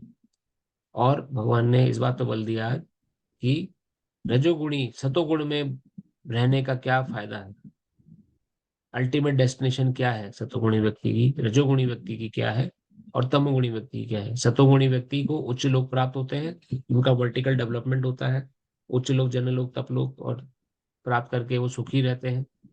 और रजोगुणी व्यक्ति दोबारा से संसार में आता है लौटकर,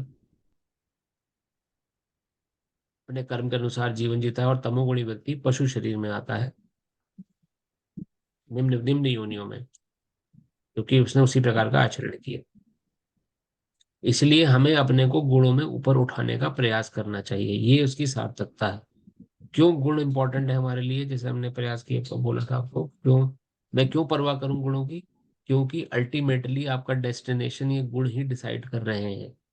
अगला जीवन आपका कैसा होने वाला है, ये गुण निर्धारित कर रहे हैं। किस गुण में आप बरकरार हैं, कैसा सोचते हैं आप, कैसा कार्य करते हैं, कैसे आपके मन में विचार आते हैं, किस प्रकार से आपके हाथों कार्य हो जाता है, कैसे कर्म हो जाते हैं उन विचारों के माध्यम, यही आपके अगला जीवन निर्धारित कर रहे हैं।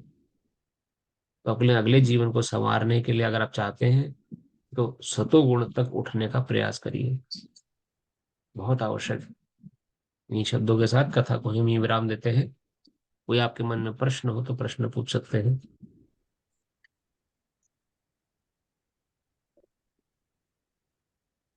हरे कृष्णा प्रभु जी।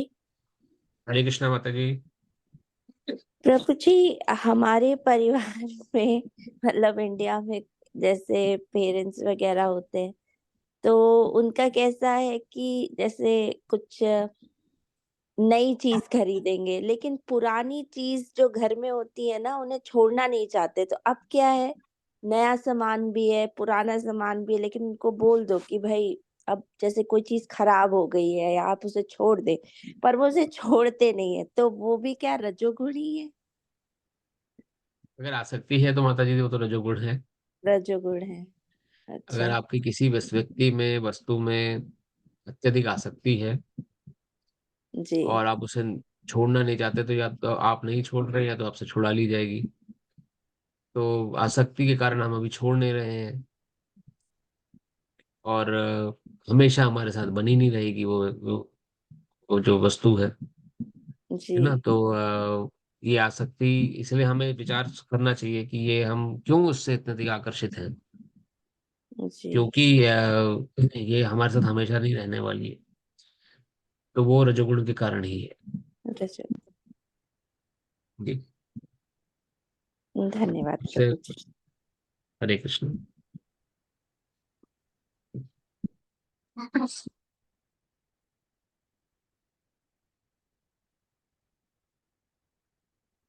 इन तीनों गुणों का इतना तालमेल रहता है कि कई बार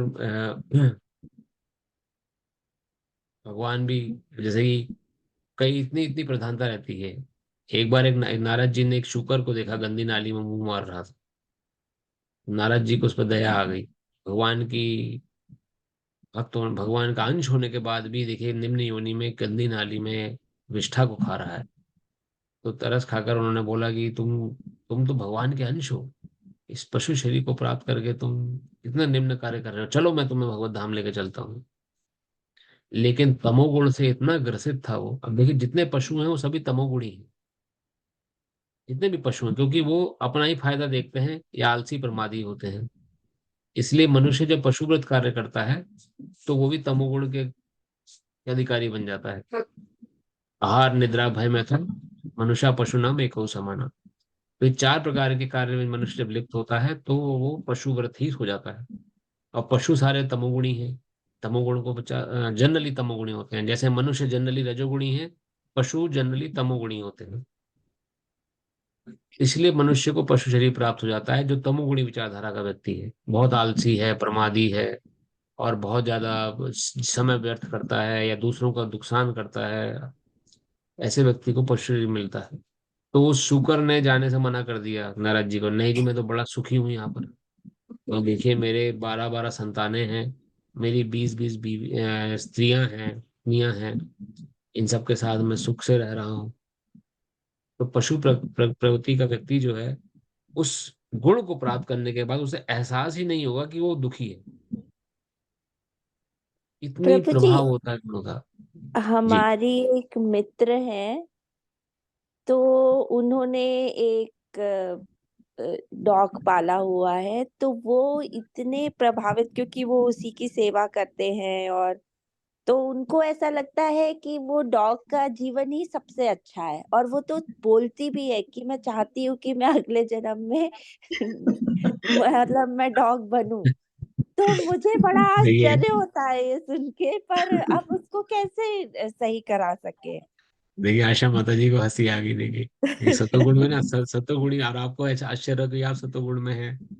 इसी रजोगुणी, इसलिए इसलिए क्या कहा गया है, देखिए अभी तो पढ़ा था कि तमोगुणी व्यक्ति पागलपन प्राप्त होता है, जी, तो यही है पर पागलपन। प्रभु जी बुरा भी लगता है कि मतलब हाँ, ऐसे लगेगा कैसे। मुझे कि आपका उनके उनके प्रति आपका जो भाव है वो आप उनको, देखिए ऐसा आप उनको, जो जीव को अपने गुणों में अगर ऊपर उठना है तो आप प्रयास ही कर सकते हैं, लेकिन उठना प्रयास करना उसी को ही पड़ेगा। उसको जब तक एहसास नहीं होगा कि वो इस गुण में है। जैसे नारद मुनि ने उस पशु को शरीर से निकालने का प्रयास किया, लेकिन फिर भी शुकर क्या जवाब दे रहा है नारद मुनि को, मैं बहुत सुखी हूँ, मुझे बड़ा आनंद आ रहा है, मैं गंदी नाली में मुंह मार रहा हूँ, मुझे बड़ा आनंद आता है। और मेरे तो ये गुण इतना प्रभाव डाल देते हैं मन मस्तिष्क पर कि जीव उसी में ही सुख, अपने को ही सर्वोपरि मानता है फिर। तो उससे बस ये है कि आप उनको हरिनाम सुनाइए, आप उनको बस ये, आप प्रयास नहीं करके भी थक जाएंगे तो कुछ उनको असर नहीं पड़ने वाला, वो नहीं सुनेंगे, क्योंकि ये गुण उन पर प्रभावी है उस समय। तो गुण, समस्त प्रकार के गुणों से निकालने की शक्ति हरिनाम में है। तो आप उनको कथा प्रसंग, कभी आप हरिनाम उनको बोलिए कि हम आप 15 मिनट हरिनाम जब साथ मिलकर कर लेते हैं, अगर आपके मित्र हैं तो आप उनको हरिनाम जब कराइए, नहीं तो उनको कोई ऑडियो सीडी दे दीजिए जिसमें हरिनाम चल रहा हो, सुना दीजिए उनको हरिनाम। या सबसे बड़ी चीज है प्रसाद। जैसे आप मंदिर आते हैं या घर में ही आपने प्रसाद बनाया, भोग लगाया, तो भगवान के उनके लिए थोड़ा सा भोग निकाल दीजिए कि ये प्रसाद हमने बनाया है, आप प्रसाद पाइए। प्रसाद, प्रसाद ने तो देखिए विदेश में चमत्कार कर दिया। श्रील प्रभुपाद जी इन फिरंगियों को, जो हिप्पी हैं, जो नंगे ऐसे ही रहते थे, कोई कपड़े वपड़े की सुध नहीं, कुछ नहीं, और खूब खूब पैसे वाले लोग, कोई रोक टोक नहीं, इसी प्रकार की नशा करना, ये लोग भक्त बन गए खाली प्रसाद के बल पर। कोई फिलोसफी नहीं, उनको कुछ नहीं सिखाया प्रभुपाद जी ने पहले उनको, नो फिलोसफी, नथिंग, सिर्फ कीर्तन कराया, हरिनाम और प्रसाद खिलाया बस। इसके बल पर धीरे धीरे मन परिवर्तित हुआ, धीरे धीरे गुण उत्पन्न हुए। तो ये दिव्य है, भगवान का प्रसाद, भगवान का नाम दिव्य है। तो अगर आपके मित्र हैं, हितैषी हैं, तो उनको आप इन दो चीजों से धीरे धीरे डाइवर्ट कर सकते हैं, कि प्रसाद दे सकते हैं उनको, या हरिनाम सुना सकते हैं। तो ये भी और कई बार ऐसा भी देखा गया है कि जैसे जो ये पशु पालते हैं, पशु है जो डॉग, ये जरूरी भी है। भक्त समुदाय में भी आपको कुछ लोग देखेंगे जिन्होंने पेट्स रखे हुए हैं, लेकिन उनके मेडिकल रीजन होता है कुछ लोगों के पास। जैसे कुछ पेट ट्रेंड होते हैं आपको मेडिकली, जैसे कई लोगों को अल्जाइमर डिजीज होती है, या कई लोग चक्कर का फिट्स आते हैं, तो उनके लिए पेट्स स्पेशली ट्रेंड होते हैं कि अगर ऐसी सिचुएशन में उनका मालिक आ जाए तो कैसे उनको बचाया जाए। तो ऐसी परिस्थिति में भी कुछ लोग आपको दिखेंगे कि जो इन्होंने पेट्स रखे हैं, लेकिन वो उस पर पूरा डिपेंडेंट है उस पेट पर, because of some medical reason, some ground, तो वो इन गुणों के अंतर्गत नहीं आएगा, क्योंकि उनके पीछे एक स्पेसिफिक रीजन है। आपने जो एग्जाम्पल दिया वो स्पेसिफिकली एक अटैचमेंट वाला एग्जाम्पल है, और वो अत्यधिक अटैच होना किसी पशु से, और उसी के जैसे बनने की मन में प्रवृत्ति रखना, जी, ये तो डिग्रेडेशन की भावना है, मन में एकदम डिग्रेड हो रहे, तो उनको आप प्रसाद दे सकते हैं, परिणाम सुना सकते हैं। आप चेंज नहीं कर पाएंगे उनको किसी बात से, क्योंकि उनका गुण वो प्रभावी है उस पर, उन पर वो नजरअंदाज कर सकते हैं आपकी बात। जी प्रभु जी, हरे कृष्ण। हरे कृष्णा माता जी। हेलो प्रभु जी, एक मिनट में बारे में कुछ कहना बिल्कुल माता चाहूंगी जी। जी जी। कि प्रज्ञा माता जी को उनको ये भी सिखाना चाहिए ना कि जैसा लालन पालन उस पेट का ये कर रहे हैं, जरूरी थोड़ी कि जे वो जन्म लेगी तो उनका भी लालन पालन वैसा ही होगा जैसा ये कर रही है। ये बात है। इस तरह भी ये भी समझाया जा बात, सकता है ना। बिल्कुल, नहीं बिल्कुल ये बात सही है, क्योंकि और दूसरी बात यह है प्रभु जी के मित्रता का धर्म भी निभाना चाहिए, कि उनको प्रेरित करना चाहिए प्रभु भक्ति की ओर, इस तरह से समझा के। जी। हाँ मतलब ये माता जी, प्रयास हमें, प्रयास माता हमारा जी, ये रहना। बताइए प्रभु, बताइए प्रभु। एक चीज बताइए और बताइए। ऐड करूंगा। जैसा माता जी कह रही हैं, हो सकता है उनको ये भावना हो जो सेवा वो कर रही है उनको वापस चाहिए वो सेवा उससे। इसी प्रकार की भावना भी हो सकती है, और ये भी एक भावना है फिर, नहीं तो ये भी हो सकता है कि आपका उनके प्रति इतना आकर्षण है कि उनका संग नहीं छोड़ना चाहते हो। तो ये अलग अलग तरह के भाव मन पैदा क्योंकि करता प्रभु है। जी हमारे यहाँ भी एक डॉग अपने आप ही आके रहने लगा है। हम उसका मतलब तो प्रभु की कृपा से हम नहीं ख्याल रखते, प्रभु की कृपा से ही वो ख्याल उसका रहता है। तो लोग बोलते हैं ये कितना भाग्यशाली है, तुम्हारी ये इस तरह से खाता है, इस तरह से पीता है। हम बोलते हैं हमारा इसके साथ कर्म बंधन नहीं हो, हमने पिछले जन्म में कुछ किया हो, सब हम मुक्त हो जाए इससे, अब देख के इसको। जी, मतलब तो आसक्त इस मत तरह होइए से उसको उनसे। भी समझाया जा सकता है। हाँ, आसक्ति खराब है माता जी। बस ये देखिए, हम्म। आसक्ति किसी भी चीज की, वो दुख का कारण बनेगी। बाकी सेवा भाव, अगर आप सेवा कर रहे हैं किसी निम्न पशु की, वो तो सतोगुण भाव है ना। वो तो आप सतोगुण ही प्रवृत्ति अपना कर रहे हैं। लेकिन हाँ, उस सतोगुण में भी, वो सतोगुण भी आपको बांध देगा, अगर आप ये सोच के सतोगुणी कर भाव रख रहे हैं कि मैं सेवा कर रही हूँ। नहीं प्रभु जी, या हम ये नहीं बोलते, हम बोलते हैं ये नारायण की कृपा से हमारे घर में आया है, वो इसका लालन पालन कर रहा है, हम कौन होते हैं करने वाले। बिल्कुल, तो हमको बस यही, ये हमको सोचना ही ये आपका दिया है, कर्म डबल दिया। फायदे अब हो गए जैसे आप। हम हमारा खाने खाने का समय होता है तो वो दरवाजे पे आके बैठ जाएगी, उसने नहीं खाया होगा तो, और खा लिया होगा तो नहीं आके बैठेगी। फिर हम समझ जाते हैं कि हाँ अब इसका खाना का समय हो गया, चलो पहले इसको पवाओ फिर हम पाएंगे। जी, बस वो आसक्ति नहीं रखिएगा। बाकी जो हाँ सेवा प्रभु वो जी। भगवान के प्रति सोच के आप कर रहे हैं, बहुत अच्छा है। बाकी सत्वगुण भाव आपका बना रहेगा, और न कर्म भी नहीं लग रहा कोई, क्योंकि आप भगवान के प्रदत्त होकर सेवा कर रहे हैं। तो आसक्ति नहीं डेवलप होगी उससे। तो यही है बस, कि आप थोड़ी बहुत बारीक चीजें हैं, सूक्ष्म चीजें हैं, और आप, थैंक यू, आप लोग शेयर करते हैं। तो यही एग्जांपल्स हैं, लाइफ के बहुत एग्जांपल्स हैं जिसको हम को रिलेट कर सकते हैं भगवत गीता की जो टीचिंग्स हम लेते आ रहे हैं इनसे, इनके साथ। तो ये सब चीजें बहुत जरूरी है कोरिलेट करना, इन पे मनन करना, चिंतन करना, जिससे कि हमारे लाइफ में एक प्रैक्टिकल अनुभव हमें दे सके। और यही सब ज्ञानवर्धक चीजें हैं जिसको हम आगे लेकर चल सकते हैं, और ये भगवान द्वारा प्रदत्त भी हो सकती हैं। हो सकता है कि भगवान ऐसा सिचुएशन बना रहे हैं जिससे कि आप इस गीता के ज्ञान को और प्रैक्टिकल रूप से ग्रहण कर पाए। और कोई प्रश्न, कमेंट किसी भक्त का, माता का?